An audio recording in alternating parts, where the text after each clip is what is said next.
The Book of the Heavenly Cow.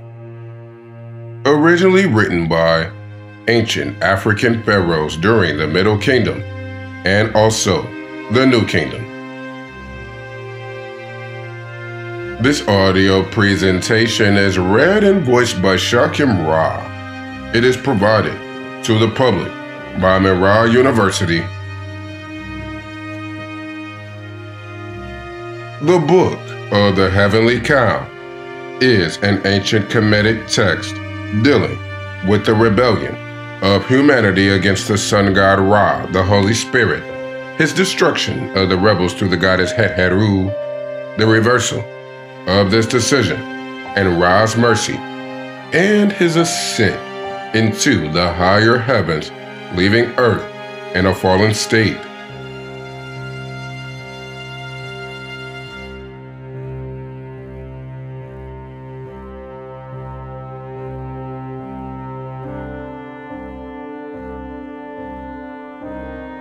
The work has been compared with the Mesopotamian Atrahasis and the biblical tale of Noah's Ark and the Great Flood, and is thought to have been known in some form during the First Intermediate Period, 2181 to 2040 BCE, and written during the Middle Kingdom, 2040 to 1782 BCE, but the extant scripts all come from the New Kingdom, 1570 to 1069 BCE. The texts were found in the tombs of Pharaohs Tutankhamun, who reigned from 1336 to 1327 BC, Seti I, who reigned from 1290 to 1279 BCE, Ramesses II, who reigned from 1279 to 1213 BCE, Ramesses III, who reigned from 1186 to 1155 BCE, and Ramesses VI, who reigned from 1145 to 1137 BCE.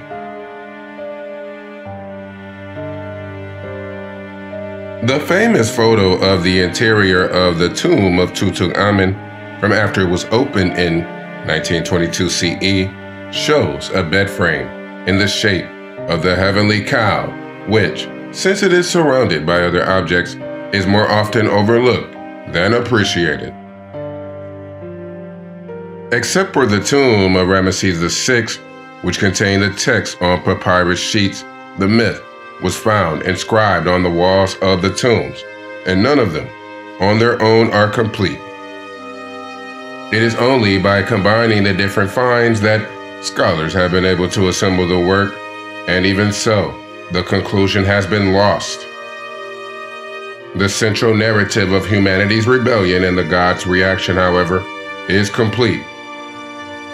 The title of the work has been translated as the Book of the Cow of Heaven, the Book of the Celestial Cow, the Destruction of Mankind, and the Destruction of Humanity.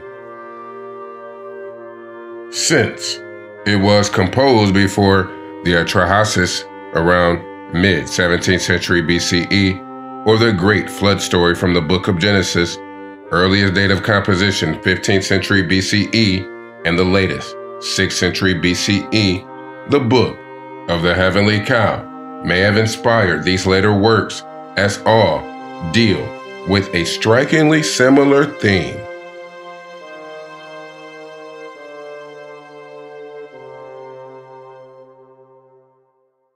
The tale begins after Ra had created the world and was king of the gods and humanity. Prior to the beginning of the story, an audience would have been equated with the creation myth in which Ra, in his form of Atum, stood on the primordial mound in the presence of the god Nun and created order out of chaos with the help of Heka, the god of magic, and through the agency of magic, aided by the wisdom of Tehuti. Afterwards, Ra created the gods Aser, Aset, Set, Nebuhet, and Heru the Elder, Heru-Ur, known as the lesser gods when compared with the creator gods such as Ra and Nun. The story begins with humans plotting against Ra because he has grown old and they feel he can no longer manage the affairs of the world. Ra hears of their scheme to overthrow him and calls the other gods to council to ask their advice on how to proceed. Nun, the primeval force from which creation sprang, advises Ra to send his eye to smite the humans, and Ra agrees. The Eye of Ra is most often personified as a goddess who either does Ra's bidding or escapes from his control to wreak havoc in a far-off land before either returning or being forced to come back. These episodes are characterized by Egyptologists as a type of story known as the distant goddess, and they always involve a transformation of some sort. The Book of the Heavenly Cow is just this type of story, as Ra chooses Hathor Heteru to carry out his will and destroy humanity. Hathor is released on the world and does her job well, killing thousands, but then Ra repents and tells her to stop. Heteru, who has now become Sekhmet, is crazed by bloodlust, however, and will not return to him. Ra then orders 7,000 jars of beer to be mixed with red ochre to resemble blood, and has it taken to Dendera where it floods the plains. When Heteru Sekhmet arrives in the plains of Dendera to continue killing, she sees the field of blood and drinks it, passes out, and wakes up as the peaceful Heteru, friend of humanity. This, the tale explains, is why beer is consumed at the festival of Hathor, and why one of her epithets is the Lady of Drunkenness. There are in fact a number of etiological elements to the myth which explain a wide range of traditions, from why maidservants brew beer to the creation of the afterlife of the field of reeds. Once the rebellion has been put down, Ra is weary of having to rule over ungrateful humanity, and so asks the goddess Nut to carry him away to the higher heavens. Nut has no idea how to do this, but Nun obliges by turning her into a celestial cow, and Ra rides away on her back while other gods help her to transport Ra higher and higher from the earth and the affairs of human beings. On his way up, Ra creates the field of reeds for humanity in the afterlife and sets Aser and Aset to rule in its place and Tehuti to rule over the night sky. The world is now governed by the gods created after and by Ra because the creator god has left their realm. Humanity must henceforth strive to maintain Ma'at with the help of the lesser gods, whereas before, Ra had administered Ma'at. There is a clear suggestion in the text that death enters the world with Ra's departure, and people will now die and will also have to struggle to keep order. The text of the Book of the Heavenly Cow has no division in its original form. Later scholars have divided it into 5 sections: the destruction of mankind, the withdrawal of Ra, the Heavenly Cow, the New World Order, the magic of Nut, and Ra. The first 2 are the narrative described before, and the rest, to the conclusion, relate spells to be recited for various occasions and provide etiological explanations for natural phenomena such as the stars, the sky, and the sun's movement across the heavens. The following text comes from the literature of ancient Egypt, edited by William Kelly Simpson, translated by the scholar Eric Hernon. After Ra's name, one will occasionally find a standard salutation to a god or king, Ankh, Uja Seneb, meaning life, health, and vitality. The Hay gods mentioned are the gods of twilight, equated with infinity, and often referenced as the Infinite Ones. They symbolize time.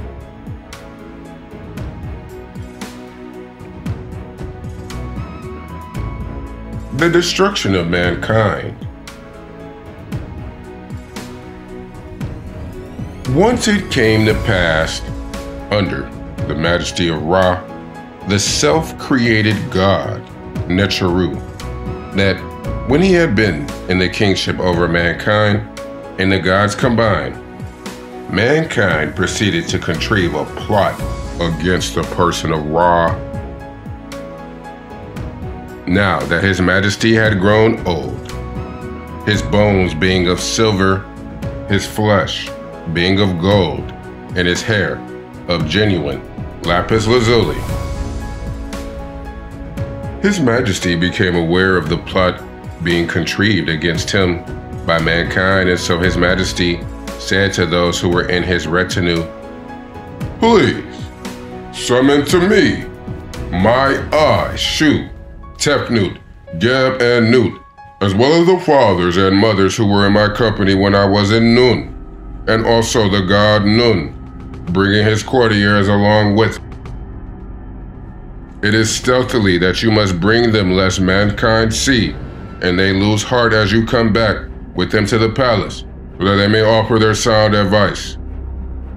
It is within Nun, at the place where I originated, that I shall return." So, these gods were brought right away, and these gods were positioned on either side of him, touching the ground with their foreheads in his majesty's presence, so that he might state his problem in the presence of the father of the eldest ones, the god Nun, the maker of mankind and the king of humanity. Then they said unto his majesty, "Speak to us, so that we may learn about it."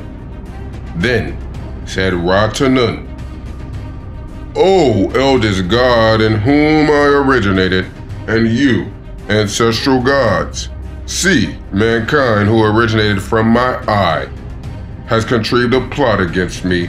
Tell me what you will do about this, since I am seeking a solution. I cannot slay them until I have heard of what you might have to say about this." The majesty of Nun replied, "O my son Ra, the god mightier than the one who produced you, and greater than those who created you, stay put on your throne. The fear of you is great. Your eye shall proceed against those who conspire against you." The majesty of Ra said, "See, they have fled into the desert, the lands of chaos, without order, their hearts fearful over what I might say to them." Then they said unto his majesty, "Send out your eye, that it may spite them for you, those who have conspired so wickedly. No eye is as capable as it is to smite them for you. May it descend in the form of Het-Heru." Then this goddess returned after she had slain mankind in the desert. The majesty of this god said, "Welcome, Hathor. Have you accomplished that for which you set out?" The goddess replied, "As you live for me, I have overpowered mankind, and it was agreeable to my heart." The majesty of Ra said, "I shall gain power over them as king. Hold off, decimating them." The nightly beer mash for wading in their blood started from Heracleopolis. Ra said, "Please, summon to me speedy emissaries whose pace is as swift as a body's shadow." So, these emissaries were brought immediately. Then said the majesty of this god, "Run up to Elephantine and fetch me red ochre in quantity." So this red ochre was brought to him. The majesty of this great god assigned the side-locked one who was in Heliopolis to pulverize this red ochre while maid servants were engaged in grinding barley for beer. This red ochre was then added to that beer mash so that it was just like human blood.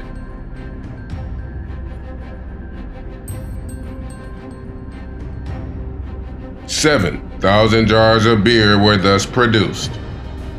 Then the majesty of the king of Upper and Lower Kemet, Ra, came with these gods to inspect this beer.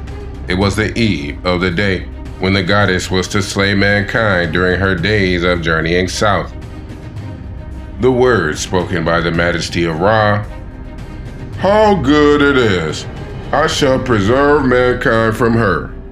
Then said Ra, "Transport it please to the place where she said she would slay mankind." The majesty of the king of Upper and Lower Kemet got up early in the deep of the night in order to have this intoxicating draught poured out. Then the fields became filled to a height of 3 palms with the liquid through the power of the majesty of this god. This goddess set out in the morning, and she found these fields inundated. Her face became delighted thereat. So she proceeded to drink, and it was just fine in her estimation. She returned so drunk that she had been unable to recognize mankind.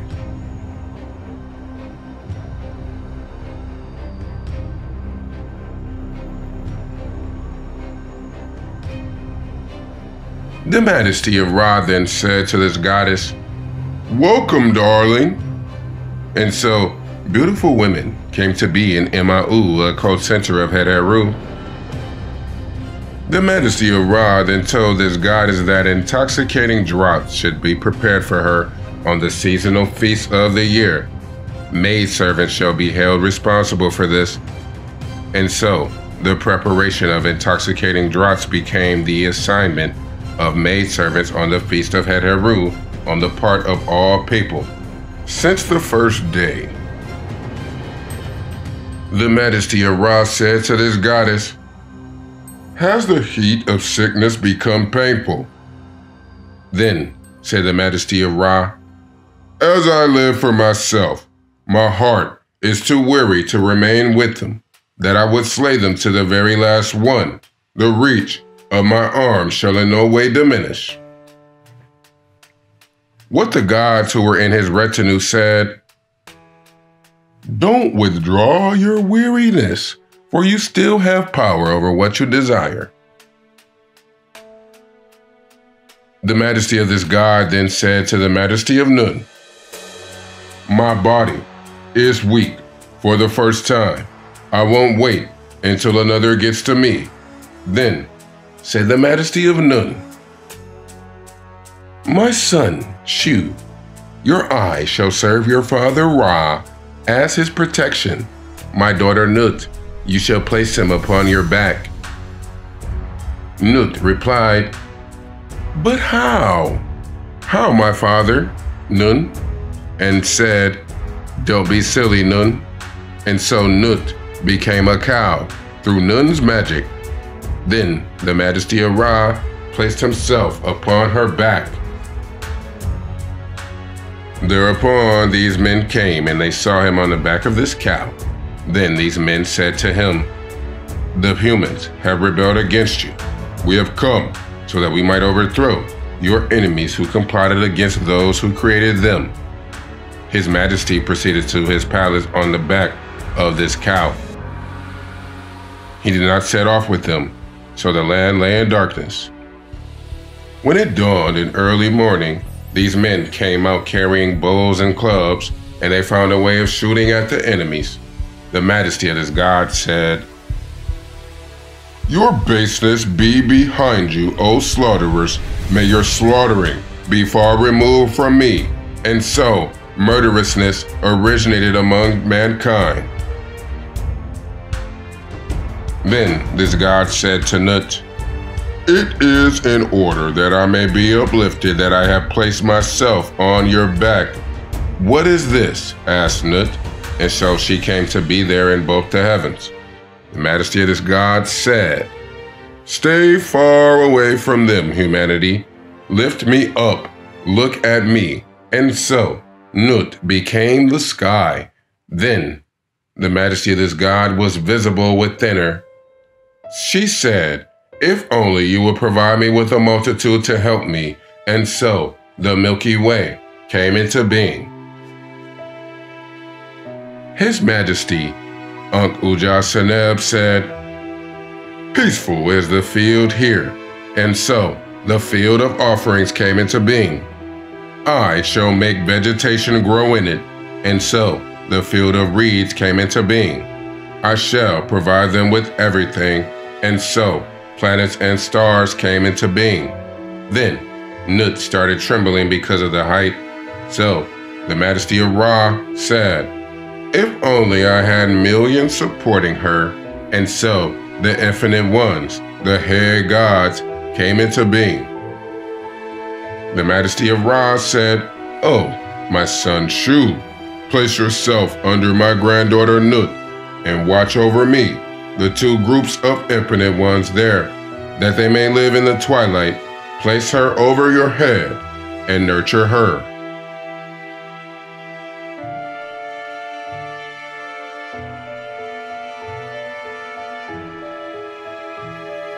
Like the Mesopotamian Atrahasis, or the Great Flood story from Genesis, the Book of the Heavenly Cow relates a transformation and maturation in the relationship between humanity and the divine. In all of these texts, a supernatural force creates humanity, comes to be displeased with the results, and decides to erase his mistake.